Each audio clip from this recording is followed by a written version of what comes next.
Hi friends, Mindy here. I have a process video for you today.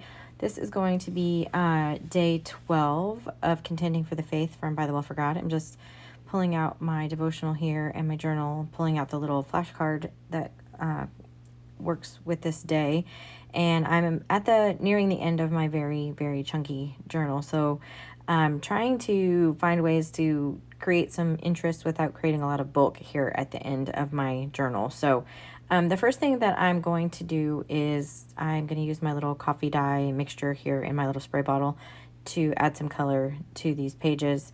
Again, I've used this very specific color and this throughout this journal, so I'm just trying to keep everything kind of uniform. So I'm just spraying it on here, trying to get it everywhere. I'm almost out of my little coffee there, so I'm gonna have to make some more. I'm just trying to avoid that because I want to keep the color the same. But anyway, so I just mopped up the excess and dried it with my heat tool, and now I have these 5 different pattern papers that coordinate with the kit, and I'm going to trim these down to about 4 inches. In the end, I actually cut this way more than I needed to, but that's okay. And then from there, I'm cutting those strips into half-inch segments. And I'm going to do that with each of the pieces. I cut a lot of this out so you didn't have to watch me just cutting paper. But so I'm just going through and making these pieces about a half-inch. And we're just going to create a pattern across this background. So I'm just cutting these little strips. This kind of reminds me, it used to be an old kind of paper crafting technique where you would take like a piece of pattern paper that was really busy, and you cut it into strips, and then you kind of rearrange the strips, and then you end up with basically a new pattern, if that makes sense. There's an actual name for it, I just can't remember but what that's called, but this is similar to that. So I have my little piles of all 5 of my pattern papers, and I have this adhesive. This is like a little roller adhesive from scrapbook.com, and I picked this because if I have any in the wrong place, I can always just I can rub it and it will come up. So I am using my little T-ruler here just to mark the center of the page because I want to try and start out at least kind of in the middle of the page, and then we'll just see where we go from there. I'm not measuring. You could certainly do that. I'm just going to kind of eyeball it after I get this very first piece. So off camera, I took all of those sections and I actually used my archival distress ink in ground espresso to distress all of these pieces. It's kind of hard to tell on film, but so each one of them has been distressed. And now I'm just going through, and I lined the first one up with the left side of the page, and now I'm just going to go through. I have my pattern kind of picked out, my order of the papers, and then I'm just kind of decreasing it, I don't know, maybe 1/8 of an inch as I'm going down. So I'm going to go down a few pieces of paper, and then I'll go back up, and I'm just going to kind of create a wave across the middle section of this page. So I'm going to get to this point, and now I'm going to start working my way kind of back up. I'm just adding adhesive.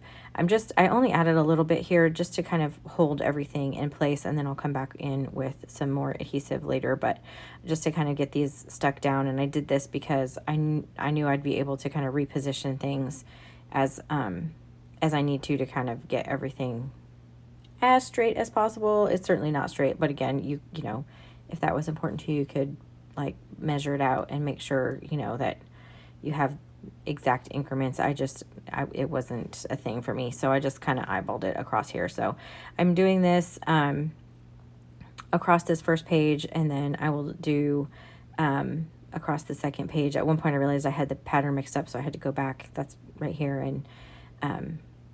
and change. I had gotten the papers out of order, so just trying to figure out where I was and where I was supposed to be in the height of it there. And then I'm going to put one as close to the center, the gutter of this as I can get it. And it just fits. And I can still close the book and everything. So I went ahead and did the second side in the same way, just going down and up all the way across. And then I'm going back through now with my Barely Arts precision glue, and I'm going to really make sure all of this is adhered down well. And then I'm using that same archival ink in ground espresso to go around and distress the page itself. And there was a little bit here that was hanging off the edge, and so I just trimmed that off with my scissors and went ahead and added the distress ink there. So that's basically going to create all of, you're the main point of my background.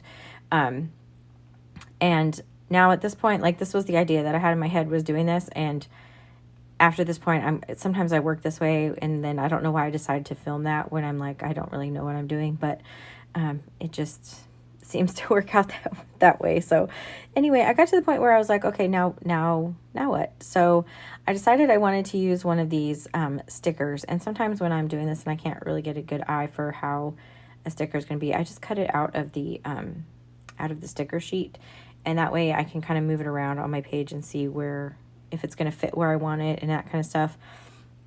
So for whatever reason, I just decided I wanted this particular sticker, and I just kind of plopped it down in that empty space up there on the left with kind of no rhyme or reason at this point as to why I did that. Again, sometimes I just work really randomly, but I knew I wanted to use a glassine bag to kind of hold my notes for this day, so that I could still see the pattern paper behind there. These are available. I think there's still some in the Bythewell4God shop. I'll put my affiliate link down below. It's called a bag of bags, and you get all these different textures and different kind of bags and different things, and they're just a lot of fun, especially if you like doing journals and that kind of stuff. So I went ahead and I'm distressing everything, again, all using that same ground espresso. I'm using archival because I want it to dry on that glassine, and distress oxide probably would not. So anyway, at this point, again, you can see I'm having to think. I don't really like that flashcard up there on the left. And so while I'm thinking about all that, I just kind of try to move to the next thing. So I decided my background just really needed a little something like more subtle in the background, but to add some more interest. So I am using my distress oxide in, I think that was pumice stone, and the stencil that coordinates with the kit. And I'm just going to stencil on some of these gears. Now I start with my big blendy brush, and that is not going to work for what I'm trying to do here. So I went with a little tiny one that I have, just so I can be very specific about the parts of the stencil that I'm using around this, around the kind of the border, around the edge of this page. So I have a couple just here on the corner, and then I'm going to go around and just add. You can see added that in different places all the way around. And now I happen to toss this flashcard down on the glassine envelope, and I actually really liked it like that. So that's where it's going to stay. And I have these other pieces, but they're just too big. They're not going to fit on my glassine envelope. So I decided to just kind of move on to something else. You can see I'm really just trying to figure out exactly what I'm going to do. So the next thing I know that I need to do is write out the scriptures. I did find this one little sticker here that has a gear, so I decided to kind of put that on there to try to kind of bring your eye around in terms of the background having a sticker on there. At this point, I do have like metal gears and things, but because my book is so chunky at this point, I'm trying to use those kind of sparingly at this point. So I pulled out a tag to kind of tuck in my glassine envelope just to kind of get a feel for how that was going to look. Because I knew that the next thing I need to do now is write out the scripture, which I did all of that off camera. I have a couple tags in there, and two of them I just kind of put together with a brad, because it was a lot of scripture that I wrote out there. And now I'm just going to glue this down. I'm using my Barely Arts Precision glue here for this as well. I'm putting most of the glue kind of right behind the tag, so if you can't really see all of the adhesive that way. And I'm trying to line this up so that the edge of the flashcard that says fear is not, it kind of falls in the middle of one of those paper strips instead of right at the edge. And I found this die cut in the kit that came with the kit, and I just thought it was going to work really well. And then I had that little half round piece left over from another page. So I'm just going to use this. I love these little glasses, and I'm just trying to knock out some of the white. I'm just trying to knock that back a little bit. So I'm just using whatever ink is actually on my blending brush. It's a mixture of browns basically. And I just went over the whole face of this die cut just to kind of knock back some of the white. There is a little bit of white in my background, but not a ton, because most of it has that coffee stain on it. So I'm just adhering I glued down the little glasses to the flashcard, and now I'm doing the little gauge as well. I'm gluing all those as one section together so that I can now glue it all down as one piece. That way I can kind of make sure I'm getting all the parts exactly where I want them. And again, just trying to make sure that the edge of that flashcard is not, so it's kind of like in the middle of one of the pages. I don't want it to be right on the seam, if that makes sense. And I'm going to have to hold this for just a minute with the glassine just to make sure everything really sticks down. I have glued lots of things with the Barely Arts glue on glassine, and it works well. So that is a good adhesive for that. And I'm just having to hold this down here for just a second while this dries. And I'm going to pull out my Tile Alpha sticker so that I can indicate that this is day 12.